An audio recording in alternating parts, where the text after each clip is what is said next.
नमस्कार। सपा प्रमुख अखिलेश यादव जी का जन्मदिन है। उत्तर प्रदेश समेत देश भर के तमाम बड़े नेताओं ने उनको बधाइयां दी हैं। सीएम योगी ने उनको बधाई दी है, मायावती जी ने उनको बधाई दी है। और ऐसे में अब ओपी राजभर का भी जो ट्वीट सामने आया है वो लगातार चर्चाओं में इसलिए बना हुआ है क्योंकि उन्होंने अखिलेश यादव को बधाई तो दी है, उन्होंने अखिलेश यादव के जन्मदिन पर उनको बर्थडे विश तो किया, लेकिन जिस तरीके से उन्होंने बर्थडे विश किया है वो उत्तर प्रदेश समेत तमाम देश भर में चर्चाओं का विषय बनता हुआ दिखाई पड़ता है। इससे पहले हम इस प्रोग्राम को आगे शुरू करें, फिलहाल अखिलेश यादव जो अपना 53वां जन्मदिन मना रहे हैं उनको हमारी तरफ से जन्मदिन की बहुत बहुत बधाई। और अब ओपी राजभर के बयान पर चलते हैं, जिन्होंने बेहद तंजिया लहजे में कटाक्ष करते हुए, निशाना साधते हुए अखिलेश यादव को जन्मदिन की बधाई दी है। आपको बता दें कि ओपी राजभर ने सोशल मीडिया पर लिखा है कि समाजवादी पार्टी के राष्ट्रीय अध्यक्ष श्री अखिलेश यादव जी को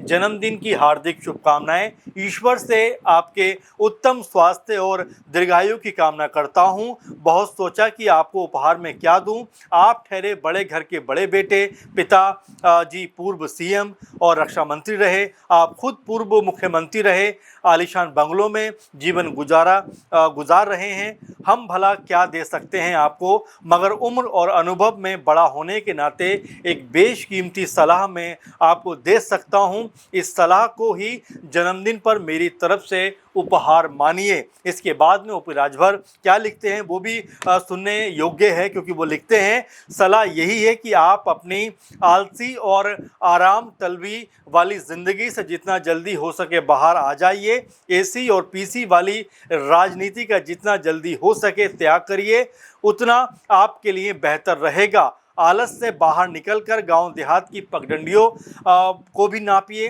गैर यादा पिछड़ों, गरीबों, दलितों, वंचितों और समाज के हर वर्ग के बीच जाकर उनके सुख दुख में शामिल होइए।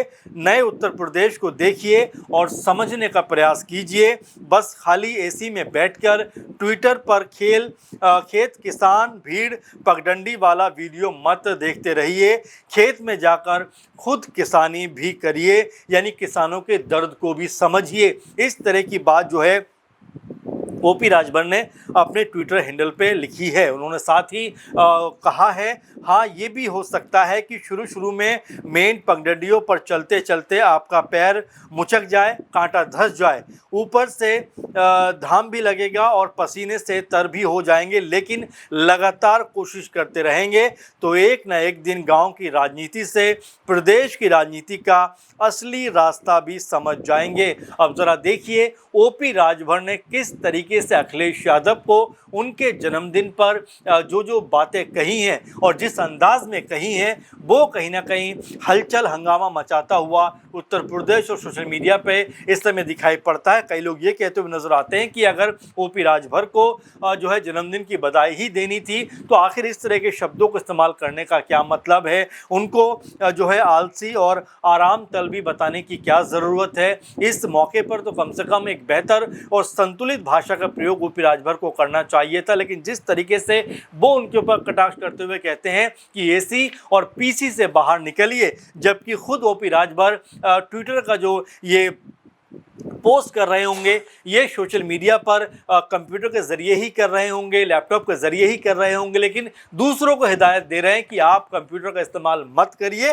तो कहीं ना कहीं उन्हीं के शब्दों में विरोधाभास दिखाई पड़ता है। और जिस तरीके से लगातार ये कहते हुए नजर आते हैं इस पूरे के पूरे पोस्ट में कि आप गाँव की राजनीति को समझिए, ज़मीनी स्तर पर जाइए, लोगों से बात करिए, तो जाहिर बात है कि नेता का ये पहला कर्तव्य होता है कि लोगों के बीच में जाए, लोगों से मुलाकात करें, बातचीत करें। तो ओपी राजभर ने जिस तरह से ये बातें कही हैं वो मिली जुली प्रतिक्रियाओं के साथ में कही हैं, और जिस तरह से वो ये बात कहते हैं उससे स्पष्ट हो जाता है कि अखिलेश यादव जो हैं वो सिर्फ एसी के रूम में बैठकर राजनीति करने वाले नेताओं में से एक हैं। उनको ज़मीन पर जाना उनके लिए ज़रूरी नहीं है, ऐसा वो मानते हैं, लेकिन ओपी राजभर कहते हैं कि ज़मीन पर जाना ज़रूरी है और आप जो है एसी और पीसी से बाहर निकलिए, ट्विटर से बाहर निकलिए, खेत खलिहानों में जाकर देखिए, किसानों से बातचीत करिए, लोगों से बातचीत करिए, मजदूरों से बातचीत करिए, गैर यादवों के जो समुदाय हैं उनसे बात करिए, पिछड़ों से बात करिए, दलितों से बात करिए। यानी कि एक तरीके से जो राजनीति का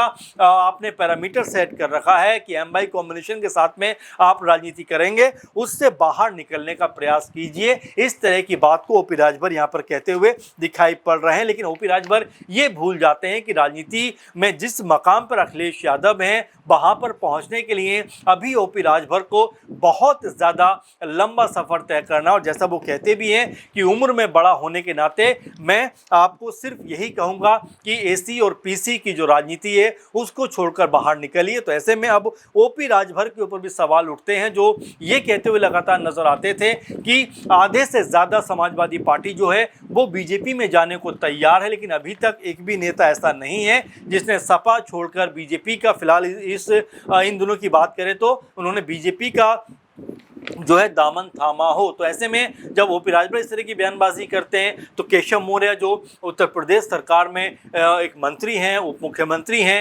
मजबूत नेता हैं बीजेपी के, जब वो इस तरह की बात करते हैं कि ओपी राजभर के बयानों में कोई दम नज़र नहीं आता है, तो जाहिर बात है कि ये बात कहीं ना कहीं काफ़ी हद तक तय हो जाती है कि बीजेपी में ओपी राजभर को लेकर कोई बहुत ज़्यादा गंभीरता नहीं है, उनकी बयानबाजी को लेकर कोई बहुत ज़्यादा संजीदा बीजेपी नज़र नहीं आती। लेकिन ओपी राजभर लगातार अपने बयानों के जरिए एक माहौल बनाने में लगे रहते हैं। यहाँ पर बड़ा सवाल ये बन जाता है कि जिस तरीके से जन्मदिन के मौके पर भी अब कह सकते हैं कि बेहतर शब्दों का इस्तेमाल करके आपस के रिश्तों को सुधारा जा सकता था पॉलिटिकल लिहाज में देखें, क्योंकि राजनीति में अपनी अपनी राजनीति सबको करनी है। ओपी राजभर को अपनी राजनीति करनी है, अखिलेश यादव को अपनी राजनीति करनी है, और जो भी तमाम दल हैं उनको अपनी अपनी राजनीति करनी है। लेकिन जिस तरह के शब्दों का इस्तेमाल करना चाहिए और पर्सनल अटैक से तो कम से कम बचना चाहिए। आपको मुद्दों की बात करना चाहिए। आपको जो है आप सरकार में हैं तो आपको ये बताना चाहिए कि अखिलेश यादव की सरकार में ये नहीं हुआ था, हम लोगों ने वो करके दिखा दिया। लेकिन सिर्फ अखिलेश यादव को टारगेट करके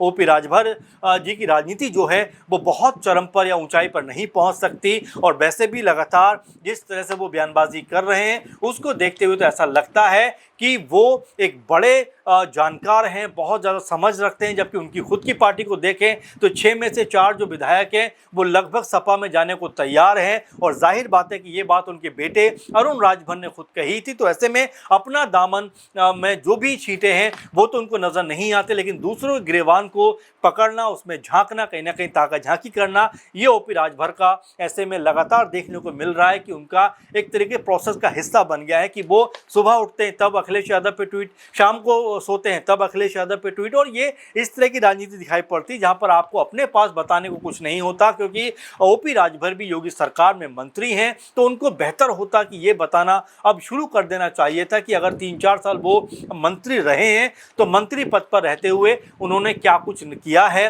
किस किस तरह के विकास कार्यों को गति दी है, कितना विकास उन्होंने अपने क्षेत्र में कराया है। और ओपी राजभर को ये भी बताना चाहिए कि राजभर समुदाय के लिए उन्होंने किस तरह से जो योजनाएं हैं वो सरकार में रहते हुए शुरू करवाई। लेकिन इन सब से अलग ओपी राजभर सिर्फ अखिलेश यादव पर ही टूटते हुए दिखाई पड़ते हैं। और अंत में ओपी राजभर ने जो लिखा है वो भी आपको बताते हैं। वो कहते हैं, अखिलेश बाबू ज़मीन से जुड़ने का कोई शॉर्टकट नहीं होता, इसके लिए मेन पर जो है अपने गोड़ रगड़ने पड़ते हैं। हम ही से सीख लीजिए, 48 डिग्री में भी गाँव गाँव घूमता हूँ, बस इतना ही कहना था आपके लिए, यही उचित उपहार है हमारी तरफ से।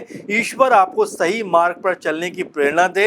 एक बार फिर जन्मदिन की हार्दिक आपको शुभकामनाएं। अखिलेश यादव के लिए ओपी राजभर के शब्द हैं जो लगातार कहीं ना कहीं अखिलेश यादव को अपने पूरे ट्वीट में जिस तरह के शब्दों का उन्होंने इस्तेमाल किया है, मेरे ख्याल में समाजवादी पार्टी के जो नेता हैं, कार्यकर्ता हैं, समर्थक हैं, उनको शायद ये जो ट्वीट है वो बेहतर ना लगे। हो सकता है इसके ऊपर अब बयानबाजी भी दिखाई पड़े। लेकिन जिस तरह से हम जो बात कर रहे थे कि देखिए, चाहे नेता किसी भी पार्टी का हो, सत्ता में हो, विपक्ष में हो, उसको बेहतर ये होगा कि अपने कामों को लोगों के सामने रखना चाहिए। उन्होंने सत्ता में रहते हुए क्या कुछ किया वो बताना चाहिए। लेकिन यहाँ पर जिस तरीके से सिर्फ एक तरफ जो है ओपी राजभर की बयानबाजी नजर आती है, उससे तो ऐसा लगता है कि वो सिर्फ अखिलेश यादव पे ही समूचा टारगेट करना चाहते हैं, जबकि अपनी राजनीति, अपनी पार्टी, अपनी सरकार के बारे में वो कुछ भी सामने नहीं रखना चाहते, या उनको जो है अंदर से कहीं ना कहीं कोई डर सता रहा है, क्योंकि आप देखेंगे उनके बेटे जो अरुण राजभर हैं पहले इस बात के लिए कह चुके हैं कि 3-4 विधायक जो हैं वो सपा का झंडा लगाए घूम रहे हैं और 6